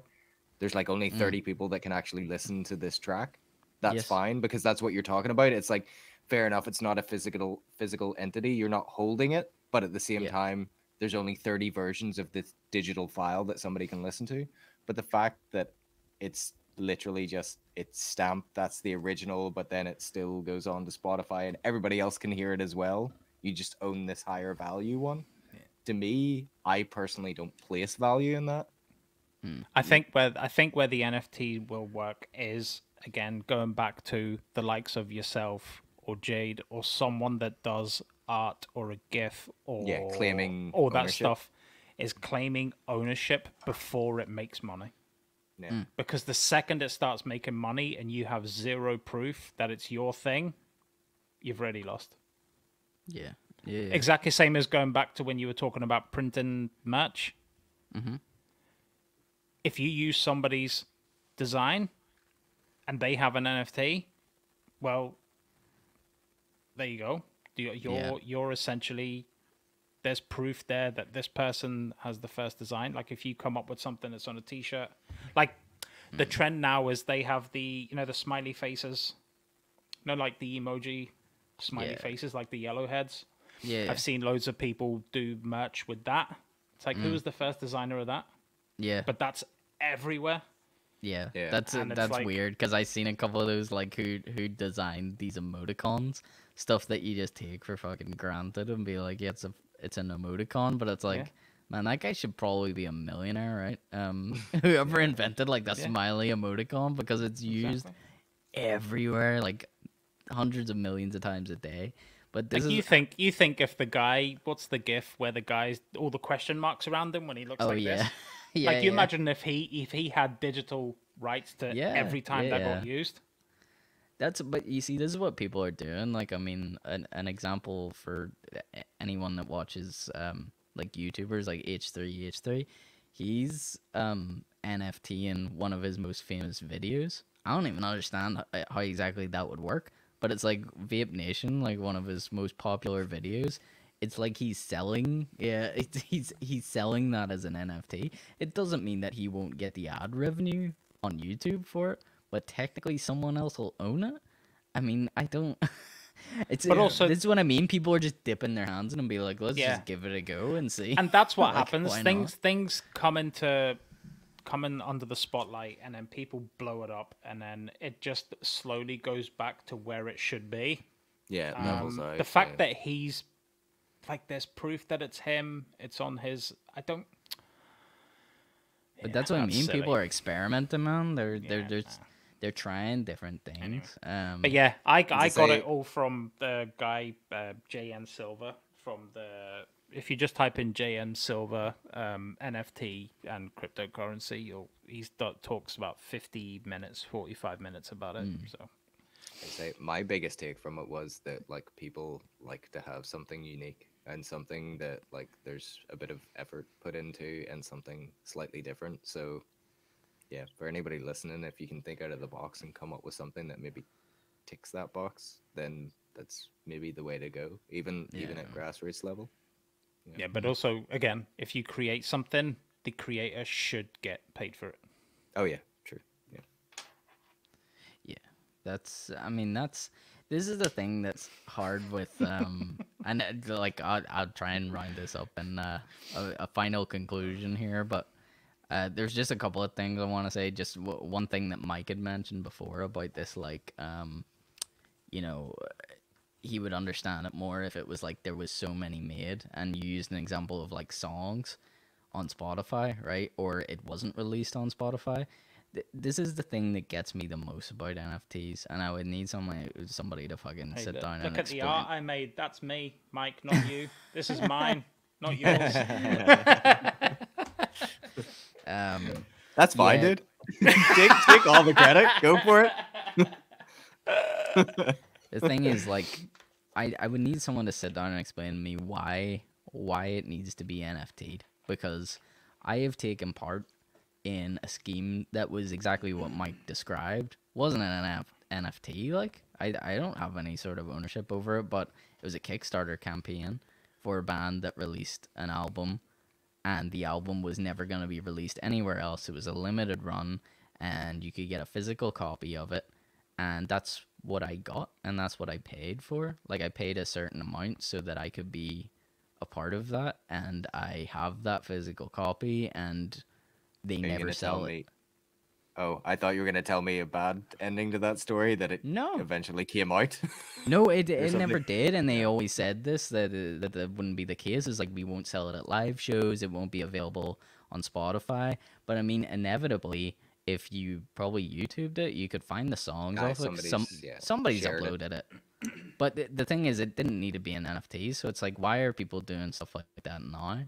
And that's the reason why I think, like you're saying, Mike, is like taking it off platforms and trying to say it's unique in that way it's never gonna work anyway because people just share it around and it'll leak somewhere else anyways, and it'll become popular everywhere. But I did that as a Kickstarter campaign. Why would that need to be NFT'd? It's beyond me. And it feels like that's Yeah. what Kings of Leon did, because it's the exact same sort of packages that like Taylor Swift did before with releasing an album. Like whenever it came with like VIP packages, front row seats for you and your friends. It's like it doesn't need to be an NFT. It was just a You thing can before that still do existed. that, yeah. It's just a fan like special VIP version of the album release. It's like, oh, we only have 3 of these available, and you pay more for it. It's like it's just a random thing to slap onto it. I don't know if it really gives it any more like value other than maybe you can sell it on. But technically, he could have done that with the VIP tickets. I don't know. I give myself a headache thinking Yeah. about it. But I think the bottom line is a lot of it in my head is stupid. I think not having tangible like physical entities when it comes to something unique, if you're trying to sell me that, doesn't make much sense to me. Like that NBA Top Shot thing is fucking stupid. I don't want to buy a clip of LeBron James doing a dunk when I can just watch it on a highlight reel. That means nothing. But if you give me a card that he signed, I understand that. Like that holds historic value to me. The Do you thing not that think it, Also, it's sorry, sorry, I, I'm I, bringing up I a was lot of just questions.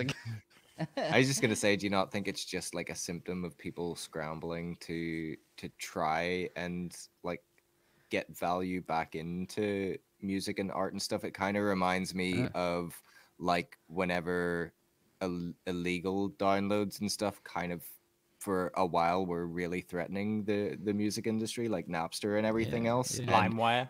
yeah, and like for Better so shit. that birthed Spotify, but then it also like kind of triggered the resurgence of vinyl records and stuff. And Mhm. at the and now Yeah, it's because like, Spotify pay everybody fairly. well, no, that's what I was going to say to you. And now people are realizing that Spotify wasn't the answer. Yes, vinyl records kind of helped because, again, it always comes back to like a physical entity that you can hold in your hands and you go, okay, I own this. And like, to me, this is valuable. And it's like Spotify wasn't the answer. So to me, again, it's kind of like people scrambling to try and find out what is the answer to Spotify. Like, Yeah, how, yeah. yeah. Also, just probably the last thing I'll say on it, but you have to remember when all of this has been booming, cryptocurrency and all this stuff, whilst people can't move and you don't want to physically go anywhere or can't go anywhere.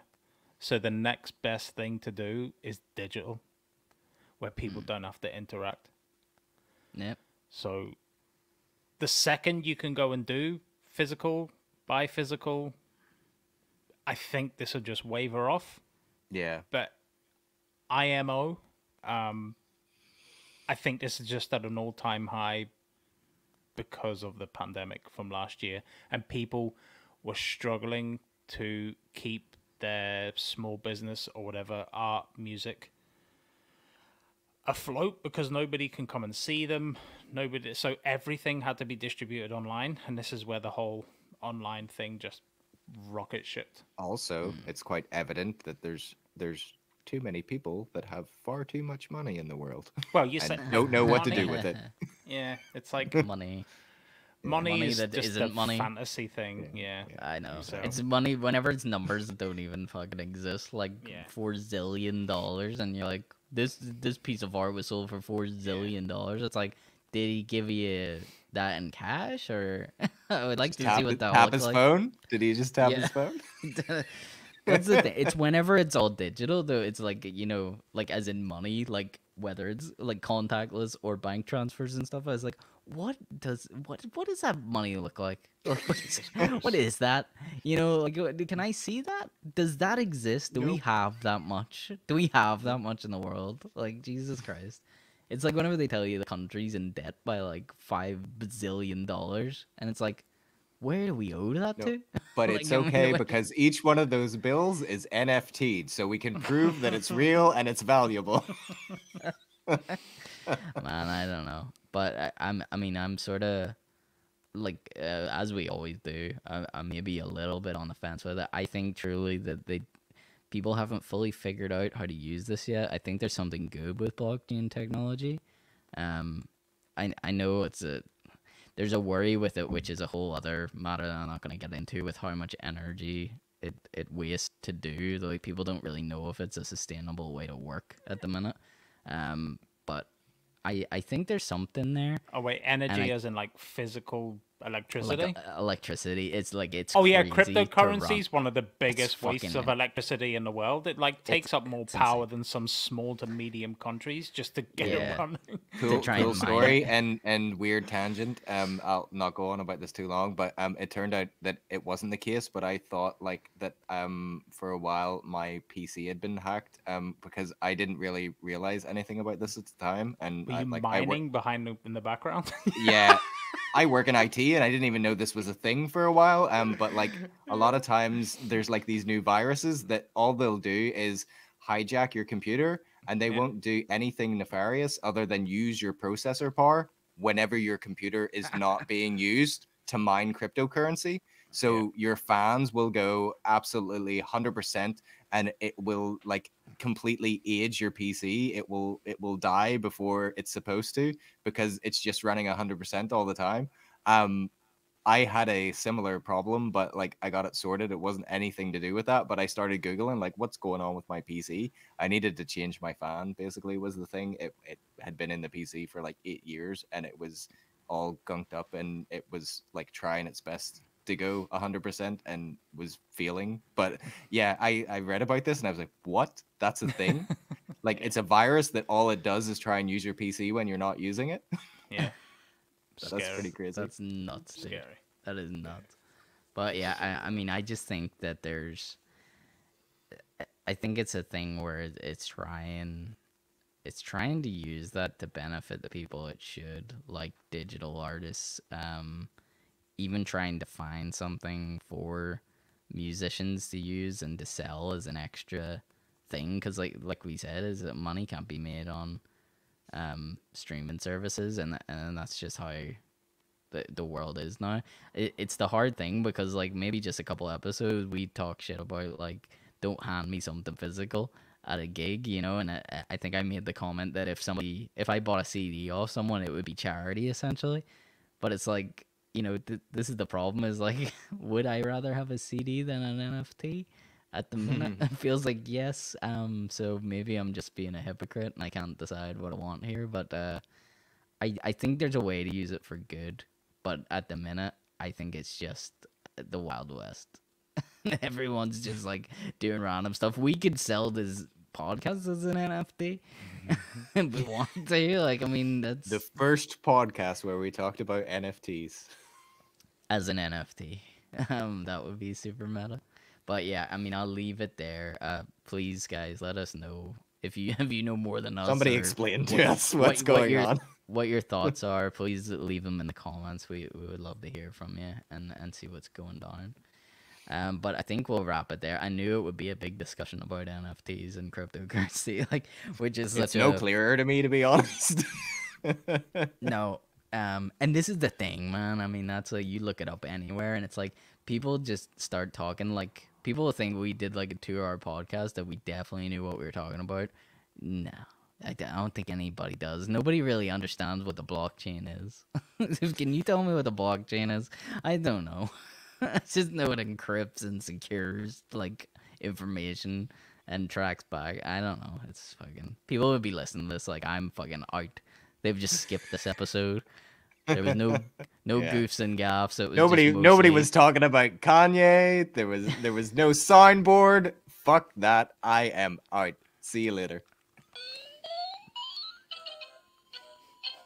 That was mysterious. On Yeah, that note, I we're know. done. Yeah, that's it. I don't even have an outro song to play. I'm gonna have to find a song on this controller that we can play out to. But look, thank you guys for listening to 6 Ep Bro. Hopefully we'll be back up and running with the soundboard and everything next week, and we get back to normal again. But happy St. Patrick's Day out there. I know nobody can go out drinking or anything like that, but I'm sure you're all getting absolutely wrecked in the house. I know we one are. person that's having a great time tonight. Me. Billy Irish. Billy Irish. Billy Irish. I'm a Cheers to bad Billy lad. Irish. I'm a bad lad. Duh. Do, do, do, do, do, do, do. That was flutes or some Irish thing. I don't know what that was. But yeah, thanks for listening. Six Up, bro. Be sure to subscribe. Follow us on Spotify. Here's our new outro song.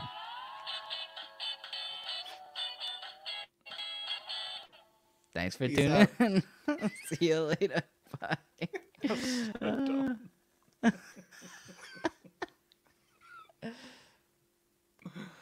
That was ridiculous.